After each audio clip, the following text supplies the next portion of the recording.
നമസ്കാരം. Raf talk ഫുട്ബോളിലേക്ക് ഏവർക്കും സ്വാഗതം. സിറ്റിയുടെ അവസ്ഥ പരിതാപകരമാണ്. കഴിഞ്ഞ 7 മത്സരങ്ങളായിട്ട് വിജയിച്ചിട്ടേയില്ല.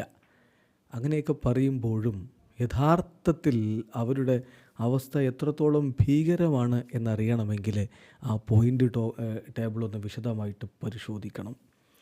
ലിവർപൂളിനേക്കാൾ 11 പോയിൻ്റുകൾ അവരിപ്പോൾ പുറകിലാണ്. അതൊരു വലിയ തിരിച്ചടിയാണ് എന്ന കാര്യത്തിൽ തർക്കമേ വേണ്ട. 34 പോയിൻ്റുണ്ട് ലിവർപൂളിന്. 13 കളികളിൽ നിന്ന് 34 പോയിൻ്റോടെ അവർ ഒന്നാം സ്ഥാനത്ത് അങ്ങനെ വിരാജിക്കുമ്പോൾ സിറ്റിക്ക് 13 കളികളിൽ നിന്ന് 23 പോയിൻ്റേ ഉള്ളൂ. 11 പോയിൻ്റാണ് ടേബിൾ ടോപ്പേഴ്സുമായിട്ട് ഇപ്പോൾ സിറ്റിക്കുള്ള വ്യത്യാസം. അത് ഇനി എങ്ങനെ മറികടക്കും? ഇത്തവണ കിരീടം കൈവിടാനുള്ള സാധ്യത ഏറെ കൂടുതലാണ്. ഇപ്പോൾ കിരീടത്തിനുള്ള സാധ്യത പൂർണ്ണമായും മങ്ങിക്കഴിഞ്ഞു എന്നല്ല, നല്ല രൂപത്തിൽ മങ്ങിക്കഴിഞ്ഞു എന്നേ ഇപ്പോൾ പറയാനാവൂ. ദെൻ ആഴ്സണലും ചെൽസിയുമായിട്ടുള്ള അവരുടെ പോയിൻ്റ് ഡിഫറൻസ് 2ആണ്. ബ്രൈറ്റണുമായിട്ട് ലെവലാണ്, ഈക്വലാണ്. നോട്ടിംഗ്ഹാം ഫോറസ്റ്റാണ് അവരുടെ അടുത്ത എതിരാളികൾ. ഇത്തവണ ലിവർപൂളിനെ തോൽപ്പിച്ച ഒരേ ഒരു ടീം. അവരേക്കാൾ ഒറ്റ പോയിൻ്റ് മാത്രമേ സിറ്റിക്ക് കൂടുതലുള്ളൂ. നോട്ടിംഗ്ഹാം ഫോറസ്റ്റിനേക്കാൾ ഒരേ ഒരു പോയിൻ്റാണ് സിറ്റിക്ക് കൂടുതൽ.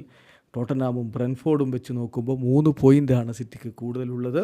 മാഞ്ചസ്റ്റർ യുണൈറ്റഡിനേക്കാൾ, ഫുൾഹാമിനേക്കാൾ, ന്യൂക്കാസിലിനേക്കാൾ, ആസ്റ്റൺ വില്ലയേക്കാളൊക്കെ 4 പോയിൻ്റുകളെ സിറ്റിക്ക് ഇപ്പോൾ കൂടുതലുള്ളൂ. ചുരുക്കത്തിൽ 5-ാം സ്ഥാനത്ത് ഇപ്പോൾ സിറ്റി വല്ലാത്തൊരവസ്ഥയിലേക്ക് വീണുപോയി.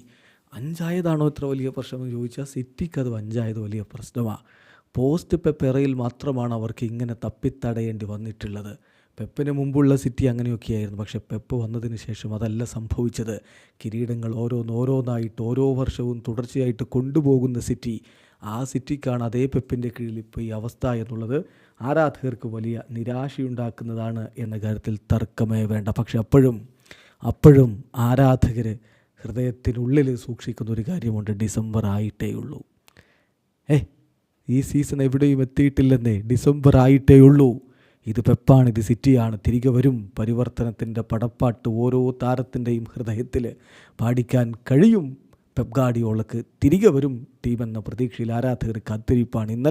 ഇന്നലെ കോച്ച് പറഞ്ഞു, എനിക്കെൻ്റെ ടീമിനെ തിരികെ വേണം, എൻ്റെ താരങ്ങളെ തിരികെ വേണം, ഒരു റീസെറ്റിന് ഇപ്പോൾ സമയമായി എന്ന് അദ്ദേഹം പറയുന്നു. ആ റീസെറ്റ് ഉടൻ സംഭവിക്കുമെന്നും സിറ്റി പഴയ പ്രതാപത്തിലേക്ക് മടങ്ങിപ്പോകുമെന്നുള്ള പ്രതീക്ഷയിൽ ആരാധകർ കാത്തിരിക്കുകയാണ്. വീഡിയോ അവസാനിക്കുന്നു. ഫുട്ബോൾ ലോകത്ത് കൂടുതൽ വിശേഷങ്ങളുമായി റാഫ് ടോക്സ് കൊണ്ടുവെത്താം.